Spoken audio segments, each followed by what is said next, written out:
addition to that, she is also recording patigams for us so that over time we'll be able to put all the patigams really cataloged by issues that people have so that they can listen to it on iTunes, YouTube, and be able to solve different issues of their lives, or at least use that as another tool in that toolbox to solve issues in life. Without further ado, it is my honor to introduce Miss Lavanya Payal. Namaskaram. Floor is yours. Thank you so much, Shefali ji. And I would like to thank one and all for, basically, this is like a satsang. So, putting this satsang together is not easy, and coordinating this is absolutely a humongous task. So, I need to really thank Shefali ji for that, and also everyone in the International Hindi University as well. And happy to see a couple of our friends back from the earlier. So it feels as if we just started this, but it's almost like the 6th discourse today, which is, it's quite interesting to see how we are progressing. And like how we got introduced, this is going to be the 9th Thirumurai. Basically, in Saivite scriptures, there are 12 Thirumurais, and out of the 12, we have already seen the first 3 Thirumurais, which has been written by a child prodigy, was Thiruñana Sambandar, and then 4, 5, 6 by a saint called as Thirunavukarasar, which is a very, very profound. Basically, that particular those verses are very, very profound. And then the 7th Thirumurai, written by my Gurunadhar, Nambi Arurar. And then last month we had a discussion on our discourse was on the 8th Thirumurai, and today we are blessed to have this 9th Thirumurai. This is one of the smallest text, we have to say. One of the most smallest, because if we look at the other Thirumurais, usually the verses that we have, even the desads are more than 100 usually. And if we look at only the verses, it's about probably 600, 400, or rather thousands. So we do have a lot. If we do a comparison, out of all those, 9th Thirumurai is considered to be the most simplest and the most small in size, not in terms of the rich content, but in terms of the size, it is much smaller. When I usually read this, I remember only one thing. I feel that when the size is smaller, the force is going to be higher, something like your atom bomb. So basically, my husband tells me that because I'm quite short than the average normal humans, I'm a little bit shorter. So my husband always addresses me as atom bomb. He says, "Wow, you're higher potential because you're short." Don't know whatever is the reason, but when we look at the 9th Thirumurai, I'm able to resonate with the same thing. It is an atom bomb because it is so profound and so powerful, and that is what we are going to discuss about today. If we look at this, there are 29 desads are there, as in padigams are there, and out of this, if we look at the total verses, around 301 verses are there. And a few years back, I was indeed blessed to think about, or rather have a discourse on each and every verse. It went almost for 325 days or so, because with the introduction and with the the consolidated meanings and all these, it went almost for a year. But it was, I would say that I was really blessed to have that kind of a thought process on this padigam, which gave me a lot of insights on that, and that is what I'm going to share with you, with all of us today. Interestingly, this is the 9th Thirumurai, and interestingly, it is written by 9 authors. It is not written by one person. Like whatever we have seen so far until the 8th Thirumurai, it was only written by one single person. Whereas 9th Thirumurai, it is written by 9 authors. We can't call them just as authors. They are not even saints, I would say. They are mainly Siddhar.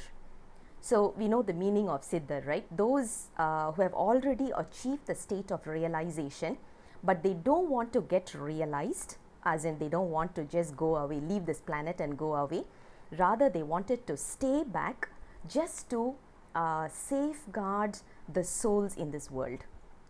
That is the even today we are able to see quite a lot of Siddhar, but not with our naked eye. if we are blessed, we will surely be able to see. Probably I'll share some of the experiences later as well.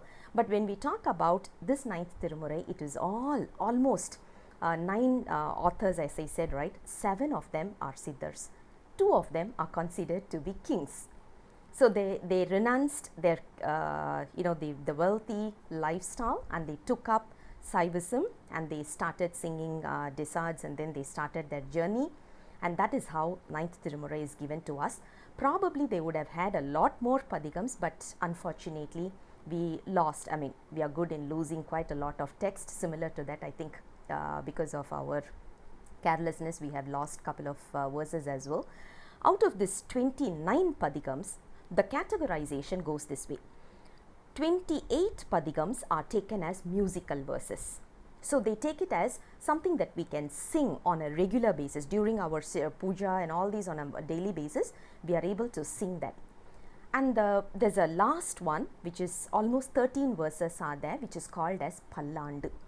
And later I'll talk a little bit about the Pallandu as well. If you look at the 28 verses, it is all called as Isaipaa, which literally translates as musical verses or musical disards that we are able to sing on a regular basis, on a daily basis. And when you start singing that, it's a very simple tune that you can sing with, and the moment you start singing, you will automatically start melting.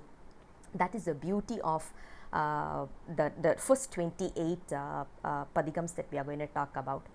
And the last one, which is called as Thiruppallandu, this is basically to praise Lord Shiva. 13 verses are there, and all the 13, if you look at it, they always keep talking about praising Lord Shiva. Now, one thing we may have in mind is, why is that we need to praise someone? I mean, human beings, natural, when someone praises us, we feel good, we feel so powerful and whatnot, because we do have that urge. We call it as the self-esteem, right? So we do have that urge. But when you talk about God, He's beyond all these. So why should we go and praise Him? And is it like only when we praise Him, He's going to take care of us, and if we don't praise Him, He's going to let us go? Obviously no, because He's not going to. We all know that He's beyond all these, right? This is the same logic for why we are singing Suprabhat. We do have the Suprabhatam on a daily basis, right? On a morning basis. We call it as Palli Ezhuchi. In Saivam, we call it as Thiruppallandu. Every day morning we have to sing that. That is it is to say, okay, we are going to wake up God. Where is God sleeping to wake Him up? That's something ridiculous, right? Because only we can wake up someone when someone is sleeping. Whereas Lord Shiva is not sleeping, then why are we waking Him up? It's the same analogy that we are talking about here. And I would want to share one of the analogy given to us by Variyar Swamigal. He was giving this analogy, which is he's a very simplistic man, and at the same time he gives very profound analogies. So I would want to just repeat the same. He said, imagine a cord, like a rope that you are having, and in that there are almost like 1,000 bells tied to it. When you want to ring each and every bell, it is impossible to ring one at a time. It is impossible. What is the most easiest one we can do is just shake the cord. All the 1,000 bells are going to ring at the same time. That's exactly the logic of Suprabhatam. That's the exact logic of Thiruppallandu. What we are trying to do is wake up God so that the sleeping souls are waking up.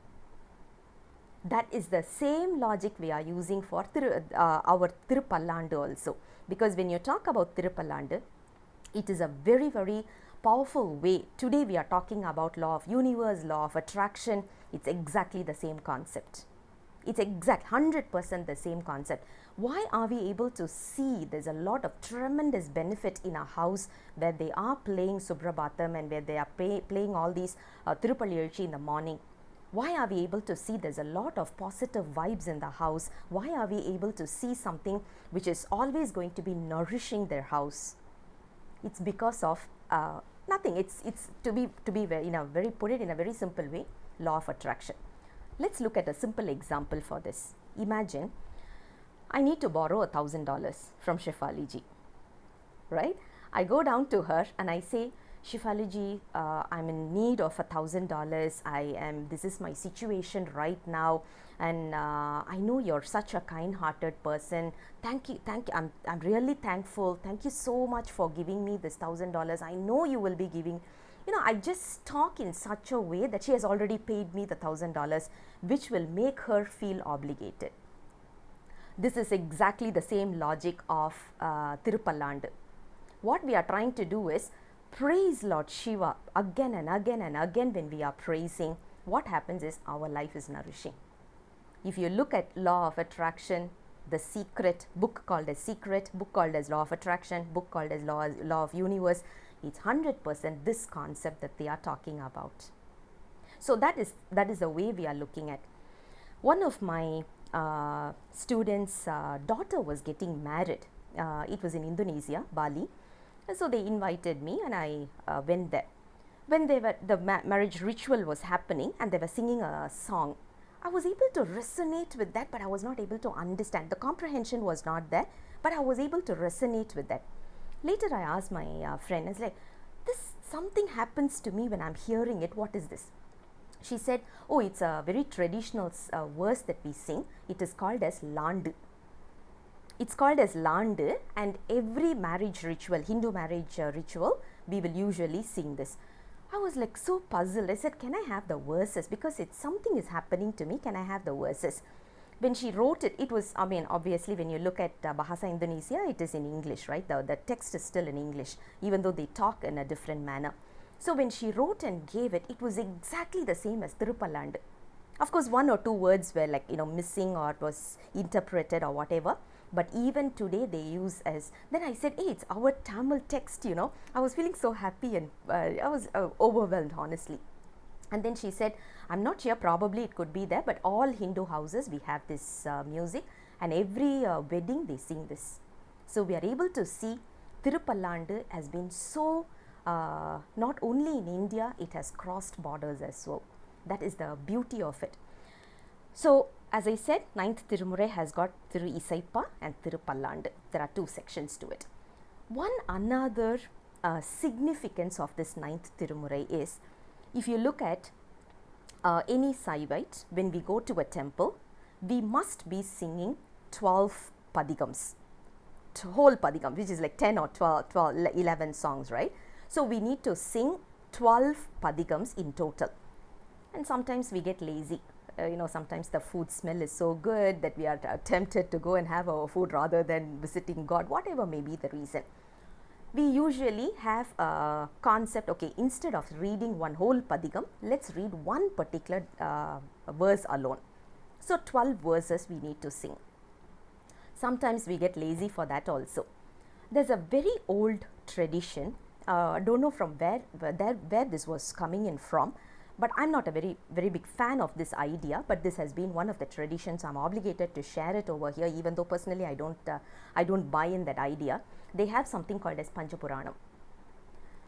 You need to sing 12 padigams. If you don't have time or whatever may be the reason, at least sing 12 songs, 12 verses. Even for that, if you don't have time, no worries, at least sing 5. And how they have segregated the 5 is, from the first 7 Thirumurais, which is almost 8,000 plus verses, you pick and choose one. Randomly, you pick and choose one out of almost 8,000 verses. And then from 8th Thirumurai, which is almost like 600 plus verses, we pick and choose one. And then directly 12th Thirumurai, which is almost 4,000 plus verses, we pick and choose one. Other 2 goes for 9th Thirumurai. From the 28 padigams, we pick and choose one, and from the Thiruppallandu, the last one I was mentioning, right, from that we sing one. The meaning of Panchapuranam, when you look at Purana, it is basically taken as Pura plus Nam. Pura means old. We can't use the word old, probably vintage. When you talk about Nam, which is Pura Nam, right? So the second half is Nam, which is talking about novel idea. In order to say the padigams are as old as you can imagine, and they are as new as whatever is going to yet to be discovered. So you're able to see or link old as well as the new over here, and that is why they call it as Panjapuranam. Anyways, at least 5 verses we have to sing. So this is the significance. From 9th Thirumurai itself, we are able to see 2 verses coming in there. So which tells us how beautiful these are. Now the next question is, why have people chosen, because some saints would have chosen this concept of 5. So they would have had some logic to say why 2 verses must be chosen from our 9th Thirumurai itself. For this, I would like to share a very simple story. Of course, we all know Akbar. Akbar, once upon a time, he was one of our conqueror of the whole of India. He had a fascination for music. His palace musician was called as Tansen, and Tansen was a good singer. Even though he was a Hindu, Akbar loved music, so he employed Tansen as his musician in the court. So Tansen used to sing a lot and all these, and Akbar would be just mesmerized with the songs, and he would be just enjoying that music. One day, Akbar was curious, so he went and asked Tansen, "So who's your guru? Where did you get your knowledge of music?" And Tansen said, "Oh, my guru is Swami Haridas." So he was like, "Can I hear him singing?" Akbar got a little bit curious. He wanted to hear directly from the guru. Tansen said, "Yes, it is possible, but I don't think you can invite him because he doesn't oblige to any of because according to him, his king is only Lord Shiva. So he won't come anywhere. If you want, you have to go there."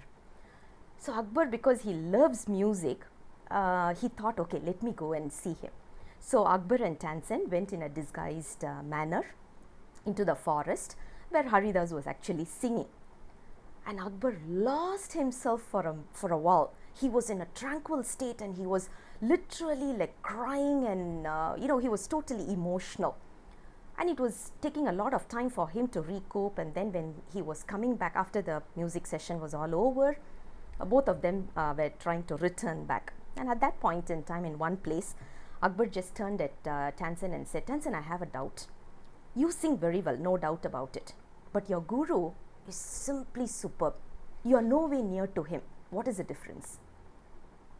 Tansen gave a very intellectual answer. He said, "King, I'm singing for you. I'm singing for money. Whereas he is singing for his soul. He's singing for Lord Shiva." That's exactly what makes our musical notes. If you look at our Thirumurai, it was written in the 2nd century, 3rd century. After that, in 2022, we are still talking about these, praising it, and even today we are singing these, and we are able to melt when we are singing this, is only because it was all sung with only one intention, which is not asking anything in return. Today, what are we doing? Oh, I need some money. Probably I need to read a padigam. Okay, I'll read this padigam. And when we are reading the padigam, our thoughts, our mind is 100% in our goal, not on the padigam.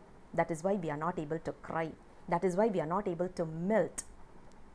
I have some official problem. I need to get it sorted out. I read a padigam. I'm having a family problem. I'm reading a padigam just to get it sorted out. I'm not able to relish the music, relish the words, or rather relish Shiva who is inside that verse. That is what is missing today. Of course, we are also doing something like, the padigams, which is going to give us a lot of benefit. Anyways, we need it because we are still in these worldly affairs and all these. So we still have problems. We still have to face those. But when we are achieving all those, the next stage is we need to get ourselves immersed into this. So that's about our introduction of 9th Thirumurai. As I said, it was written by 9 authors, or rather saints or siddhars. The first person who has written, the first person who has contributed to this, the author, his name is Thirumaligai Thevar. He has, even today, you're able to see his temple in Thiruppallandu, and he's supposed to be a very great siddhar. He has asked for another 2 arms just to do puja. So he is always with 4 arms. Even today, if we go and visit him, we will be able to see 4 arms, because it is said that he worshipped God and he asked for another 2 arms just to do puja. Whereas today when I do puja, if someone is calling me, I'm taking the phone and say, I'm on a puja, I'll call you later. My hands are used for what is around me rather than for 100% getting submissive. So that is the world that we are in right now. But when you look at Thirumalikai Thevar, he was totally from a different way of, and there are a couple of miraculous deeds that he has done. When he was, he's from a very, very pious family. One day he went and had his bath, and then he was carrying some flowers and water for his puja. On his way back, he was able to see some, there were few people carrying a dead body to the cremation ground. The path, basically they were head on, so they were just coming in opposite directions. The path was so narrow that he was not able to, go aside. But at the same time, he didn't want the flowers to be, become, whatever, because of the dead body. So he was immediately, he just looked at the temple, and the temple Ganesha was there. So he looked at Ganesha, and then he just lifted the flower pot all over above in the sky, and it was just standing there. And then he looked at Lord Ganesha. Lord Ganesha smiled at him, and wow, the dead body just started walking past him. So it was not a dead body anymore. So it just walked past him, and then after that it collapsed. This is one of the miracles that he did. The second miracle, which is very, very common even today, which we always keep talking about, is he was given some boiled chana for having as his tiffin. What he did was, he went, we all know when we boil a seed, it is not going to sprout. But what he did was, he put that in the soil, and he nurtured it so well that it started growing. And even today when we look at it, this miracle is taken in a very great manner. We always keep talking about this as well. Same ways, he made the chariot in Thiruppallandu to move without his physical intervention. He was just singing padigams, and because of that the chariot started moving. So if we are going to talk about his miraculous deeds, I think that itself will take a whole day for us. So I'm just going to move on. If we look at it, he has contributed for 4 padigams, 4 disads, and those 4 are, all 4 has been written for Chidambaram, the temple, which is called as, we just call it as the temple. According to Saivism, when we say without any prefix or suffix, when we say temple, it always represents Chidambaram. So he has written this for Chidambaram. And one of the most, at least for me, one of the, I love this verse a lot. If someone is asking, oh, you like Shiva, right? So who is Shiva? How does he look like? If you ever try to answer this question, the other party will look at you and say, okay, looks like you're not in your mind, and they'll run away. Because if you have to answer this question, how will Lord Shiva look like? Who's your God? You have to say, he's half male and half female.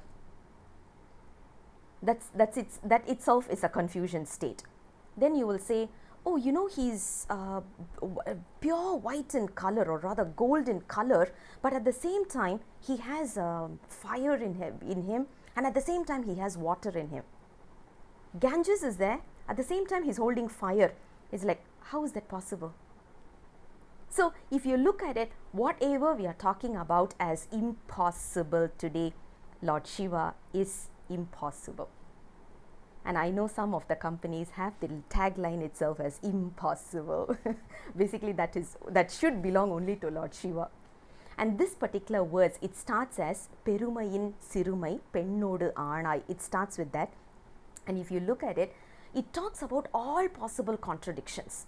All possible contradictions. If you want to talk about the highest or the tallest or the biggest, it is Lord Shiva. If you want to talk about the most teeny mini concept, it is Lord Shiva. So it's like, are you going to say that he's bigger and at the same time he's smaller? Yes, that is what this particular verse talks about, and it's a beautiful verse.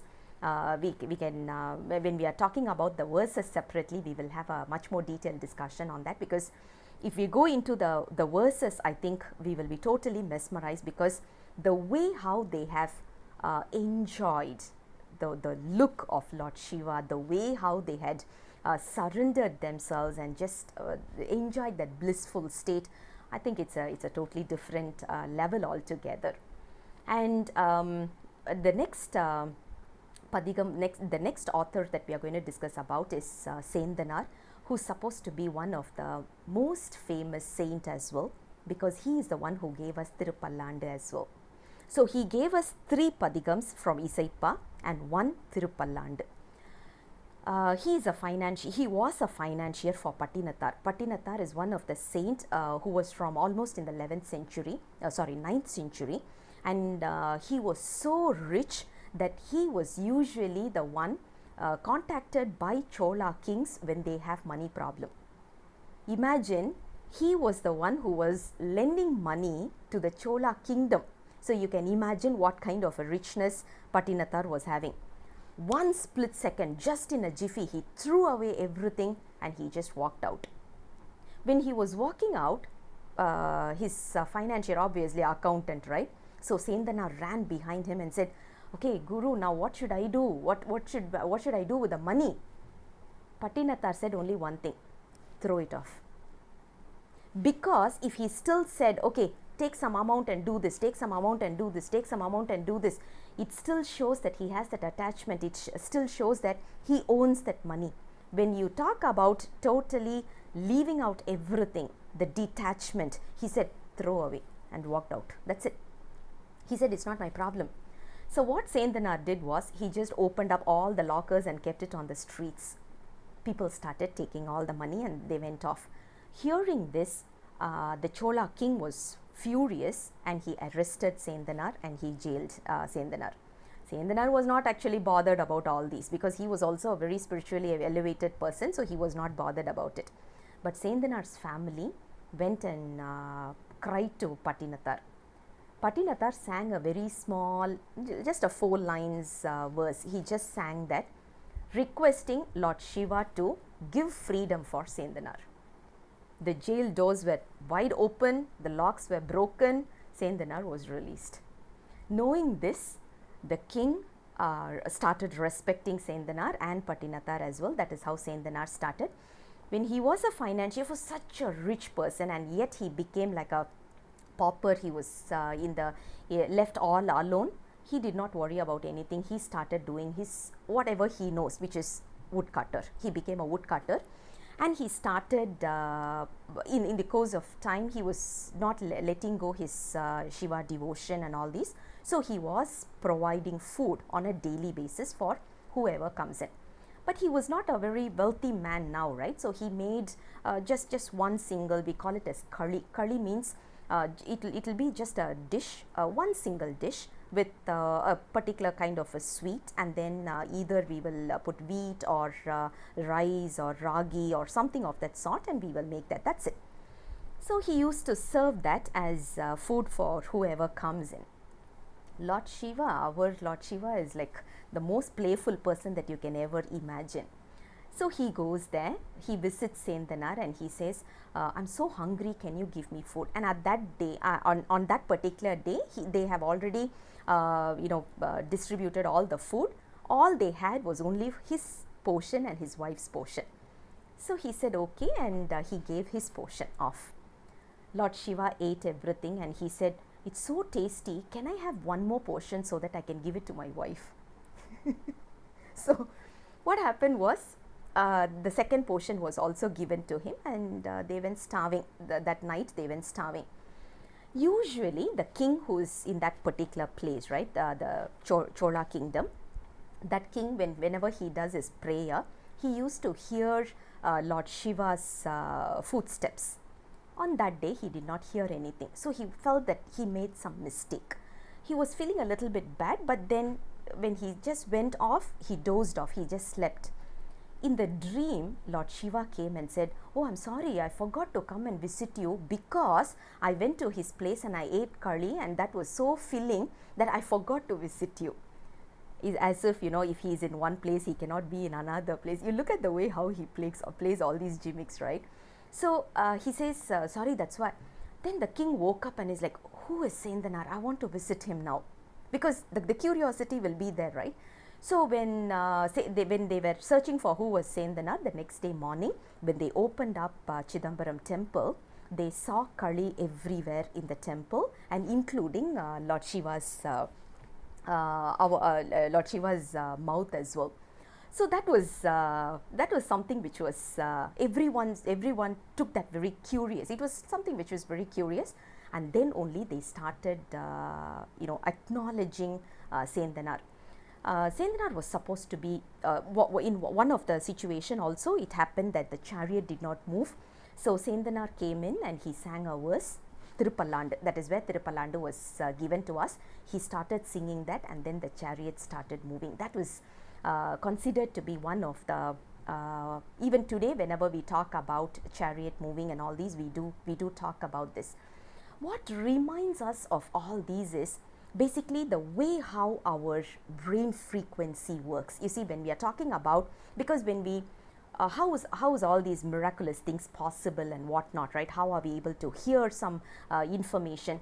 It's all about vibration. It's all science. I mean, of course, in Hinduism, in Saivism, in Thirumurai, there is nothing. Like last time also we have been talking about space related, we have been talking about war related, strategies in war, medicines related. So it's all 100% science.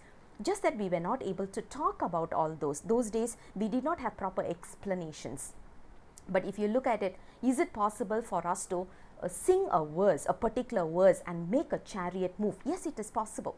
It is possible, and we are able to see that even today. Probably what we are missing is we are not able to tune our mindset or our thought process or our brain waves to the waves that is needed for the chariots. If we are able to practice that, I'm sure we can do that. It is not going to be a very difficult approach at all, right? So that is something. The third saint, I'm just moving on quick because in the interest of time. The third saint that we are going to talk about is again another very, very profound person. He's called as Karuvur Totally 10 padigams, 10 disads are given by Karuvur.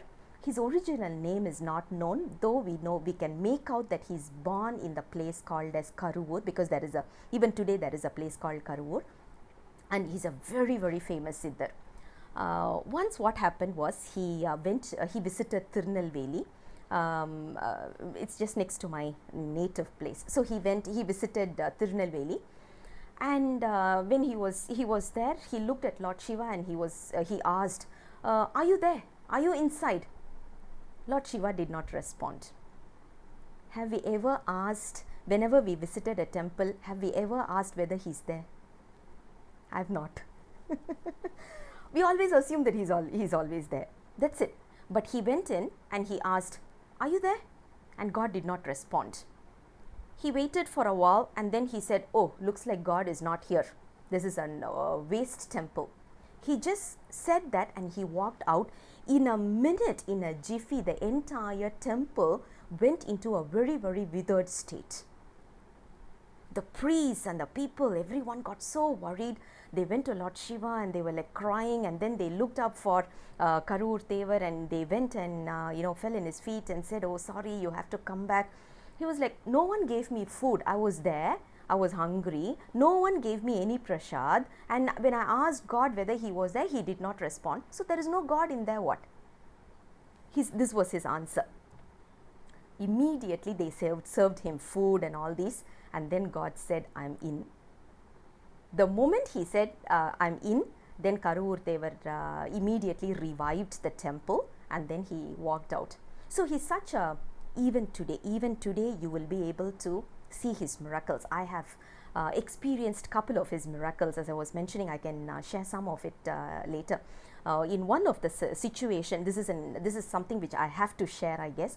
In one of the situation, I don't know for what reason, I got a little bit offended with one of his followers, or one of his great devotee, and I, instead of scolding this person, I scolded Karuvur. I just used some harsh words. Next 3 days I was not able to talk. I knew when I was saying that word, I knew I was making a mistake, and I was actually repentful for that at that point in time. But when we talk, it is because of our karma, right? That's the one which is proceeding. 3 days I was not able to talk a single word, and he proved that, you know, that his power is, even today you will be able to see his power, which I have seen. If you look at Rajaraja Cholan's temple, the big temple, if we look at the story of the big temple, Rajaraja Cholan visited Ceylon, and in Ceylon there's a very massive Buddha statue. Looking at that, he was tempted to do something similar to that for Lord Shiva. So he wanted to build a very big temple and with a very big Shivlinga. When he created all those with ideas and everything was done, and then he started construction, this particular Shivlinga was not sitting properly. With the Ashtabandhan and all these, it must sit without moving, right? But it was moving quite a lot.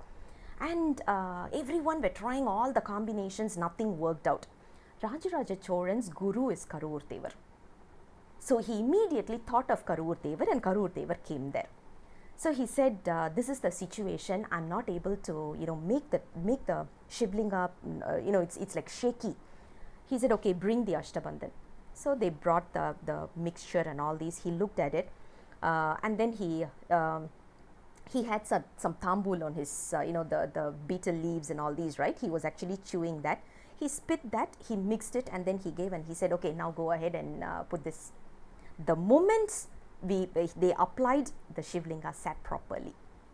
Whenever we go to whenever we visit Rajaraja Cholan's temple, the big temple, whenever we think of Rajaraja Cholan, equal amount of thoughts must go to Karur Devar. Without him on that particular day, I don't think it was possible for them to even consecrate the entire Shivlinga over there.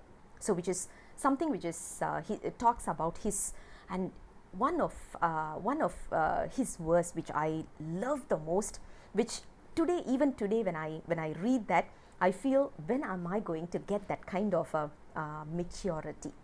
In that he says, okay, here he literally talks about, let me first explain the verse, then we will go into the meaning. He says, whatever we are doing on some kind of an attraction we have, it can be anything.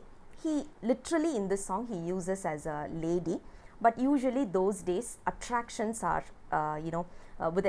depicted as lady. That's the reason they use that. But today, because today we can ask, right, oh, then it's only for guys, so ladies, we are all free of it, is it? No, actually we also have our temptations, male or female, whatever it is. When we are having some kind of a temptation, we are addicted to something, we usually say, oh, I can never live without this, you know, we are so addicted to something.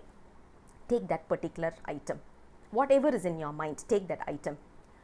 If you take that item and the love you have on that, split that into 100,000 pieces. 100,000 pieces, which is 1 lakh, right? So just break it down into 1 lakh in Indian terms. So if you break it down into 100,000 pieces, take one piece out of it and you keep that love on Lord Shiva, Lord Shiva will feel so happy, it seems.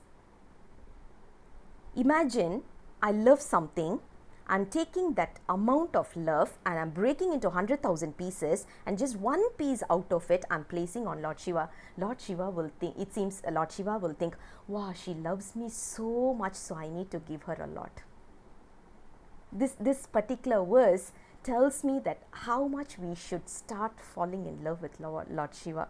Rather, what we are doing as of today is totally different. So this particular verse usually touches me a lot, and whenever I read that, I say, when am I going to get rid of all these, you know, Maya and all these kind of attractions that is around me, whatever. I mean, of course, it's so hard to get rid of it overnight because we are still lingering around in this particular world.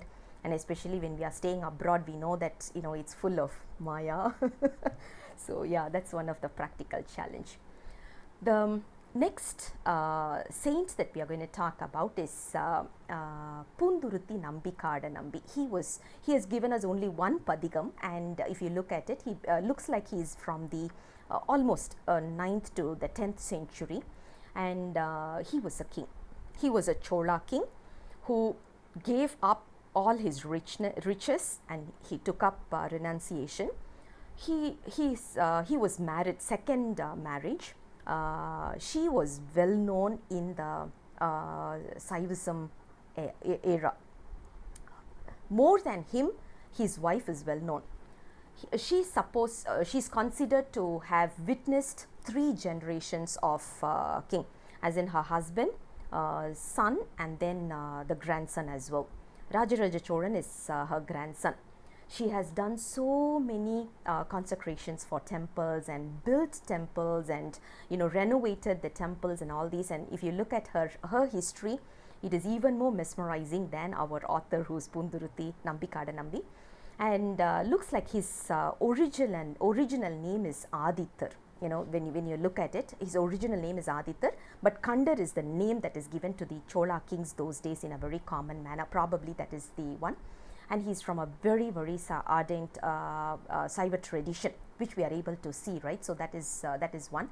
And most probably, right, looking at the way how his family tradition and all these comes, looks like he should have written a lot more padigams. Unfortunately, we would have lost it, because if you look at the way how he has sung this padigam, the one that we have gotten, and at the same time looking at his entire tradition, it's very, very vivid that it's not going to be just one padigam, but unfortunately we could not recover the others. And the next author that we are going to talk about is Vena Tadigal. He's also from Chidambaram, and what he wrote was also only one padigam, or rather only one was given to us, but it's written in a very interesting manner. It's like a conversation between God and I. It's a literal conversation. When you read that padigam, right, when you literally take that meaning in, and when you read that padigam, it is as if it's like two people communicating. Lord Shiva is in front of you, you are there, and you're just asking him, some questions and all this. It is written literally like a first person conversation. Such a beautiful padigam also, but looks like he's from today's Kerala. But those days the language was all the same, right? So it looks like he's from the current Kerala. Looks like he was also a king based on the inscriptions and all these. That's what we can interpret. After that, the another beauty of ninth Thirumurai is we have 2 authors who belong to Vaishnava tradition. They are born Vaishnavites, and but they just fell in love with Lord Shiva, and they have contributed padigams also. And one such author is Thiruvali Amudanar. When you look at this name, Amudanar is a name of Vishnu, and Mahavishnu's name is Amudanar in this place called as Thiruvali. And the name was given to this small little boy based on their favorite god, but later he just got addicted to Lord Shiva due to something. You don't know why Lord Shiva is just taking us, right? So similar to that, but looks like he's from Mailadurai. He belongs to Mailadurai. And then the next such author is Purudottama Nambi. He's also a Vaishnavite, but there's no other much as in we don't have much concepts or much theory to establish this particular ideology that he's a Vaishnavite other than his name alone. So those people who have done their research and all these, they are a little bit skeptical to say that he's 100% Vaishnavite. Just because his name is so, we cannot say blindly, we cannot say he belongs to a Vaishnavite tradition. Whatever it is, it doesn't matter. He has given us 2 padigams, which is beautiful padigams, where he has just praised. It's also for Chidambaram, and the way how he has praised Lord Shiva, and in one of the padigam he is also beautifully explaining the beauty of Lord Shiva, all the way from his lotus feet to the head, to the hair and the crown and all these, right? So he just goes stage by stage. To be very, very honest, I would say today whatever we are hearing in our meditation classes, because I do spend a lot of money on meditation lessons. Once I went for a meditation lesson which costed me $600. They said Gaya meditation. I was attracted by the name, and of course we know we are all working in a very stressful environment. I was like, wow, I'm going for Gaya meditation, 5 days in-house, and I paid $600 and I was there. The first day lesson they said, remove your shoes and slippers. walk on the grass, feel the grass. I was like, this is what we do in our village. We have been doing that, but I spent $600 to relate with that, and it's like, Gaia. Then they said, oh, you know what? Gaia is the name given to Mother Earth. I was like, Mother Earth is called as Gaia. So Gaia meditation is earth meditation, which is you connect back to the earth. Today what we are doing, everywhere we are walking with slippers. Inside our house, outside, everywhere. So we are disconnected with Mother Earth. What this meditation taught me was connect back to Mother Earth. Similar to that, you don't need to spend much money and go and sit for a meditation lesson and get yourself stressed, de-stressed or whatever. All we have to do is just play this padigam, sit with a closed eyes. Whenever they are talking about lotus feet, just imagine that. When they talk about ankles, imagine that. When they just go one part at a time, imagine in your body or imagine in front of you. Just make sure that you have Lord Shiva there in the form or formless or whatever it is. If it is Nataraja, it is even more better, which is the cosmic dancer. Just imagine whenever they are talking about it, just go through this process. That's meditation. After hearing this padigam, you will feel rejuvenated, you will feel detoxed, you will feel de-stressed. That's what I'm doing nowadays. Anyways, this is my tips as well, because I've been going through a lot of meditation lessons. End of the day, this was the most easiest and I was able to relate with. Yeah, so that's one thing, and it was he's actually beautifully talking about the beauty when he's expressing each and every 4 lines, right? 4 lines talking about the beauty of Lord Shiva's arms, beauty of Lord Shiva's face. If you close your eyes and just imagine, you will be able to feel that Lord Shiva is in front of you and smiling at you. You will get that experience. That's the beauty of these padigams. So these are the 9 authors who have contributed for the 9th Thirumurai. I think I've just given an overview on those. So just to recap, the first author, the first saint we saw was Thirumaligai Thevar, and then Sendanar, Karuvur Thevar. Very, very famous. These 3 siddhars are considered to be very, very famous. And then Punduruthi Nambi Kadanambi, Kandaradittar, Venattadigal, Thiruvali Amudanar, Purudottama Nambi, and Sedirayar. So these are the all the authors or the saints that we have seen so far who have contributed for the 9th Thirumurai. So I think in the time that was given to me, I was able to just touch and show. If you want to go deeper, please take and read it. You will find a lot of peace in your heart and your mind and your thoughts and all these. Thank you for giving me this wonderful opportunity, and I give back the podium to the virtual podium back to you, ma'am. Thank you.